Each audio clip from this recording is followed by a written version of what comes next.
Dogma.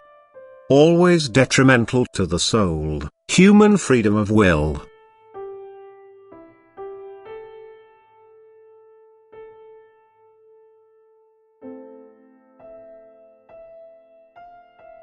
It is not a spiritual violation if a person from a certain school of thought is introduced to another one, if he is offered information which contradicts his knowledge, as long as he is able to accept or reject it of his own free will. However, if he is forced into acceptance by law, if he is placed into a punishable state, that is if, through threat of punishment, his thoughts and actions become constrained, then it is a violation which can never have good results for his soul.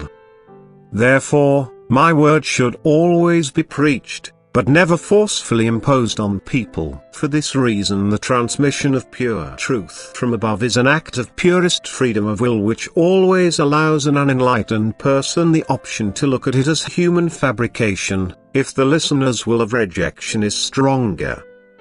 Every human being is able to recognize the divine origin if he is genuinely interested in the pure truth and the continued progress of his soul. In that case he will certainly also be given the ability by me to recognize the truth as such, because it is my will that the human being's thoughts should be within the realm of truth, and I will provide him with every opportunity to recognize what is right. But I, for my part, will never forcibly influence the will of a person. Therefore I also disapprove of people being spiritually forced by other people by teachings which, in the form of dogma, oblige their acceptance, or else they are regarded as sinful. The human being has to be answerable for every offense against my commandment of love, but I will never call him to account if his inner feeling prevents him from accepting a religious doctrine, even if it corresponds to the truth. Even then he will still not burden himself with sin. His longing for truth is just not sufficiently deep yet to allow him to recognize the truth as such. However, the acceptance of religious dogma without scrutiny and inner conviction is completely worthless for the development of the soul.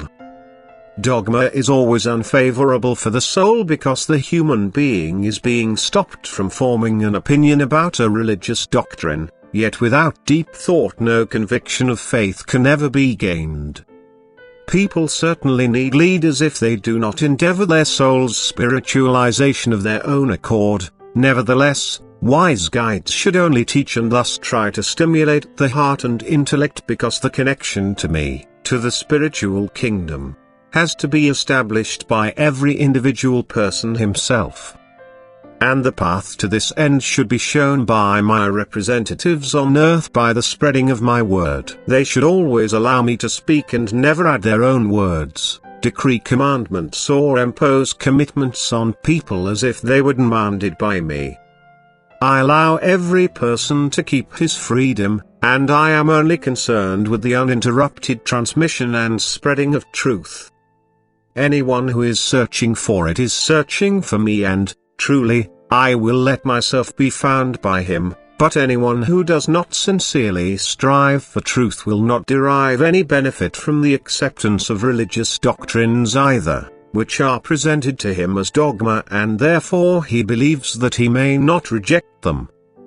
Every dogmatic instruction is a restriction of the freedom of will which was given by me to people, hence it is a spiritual violation which does not correspond to my will and which my representatives on earth should fight against on my behalf. And I will bless every bearer of truth. I will give him the opportunity to spread the truth even though it will meet with opposition. Yet anyone who seriously wants it will recognize it and become thoughtful. And I will help him, I will illuminate his spirit and bless his will. Amen.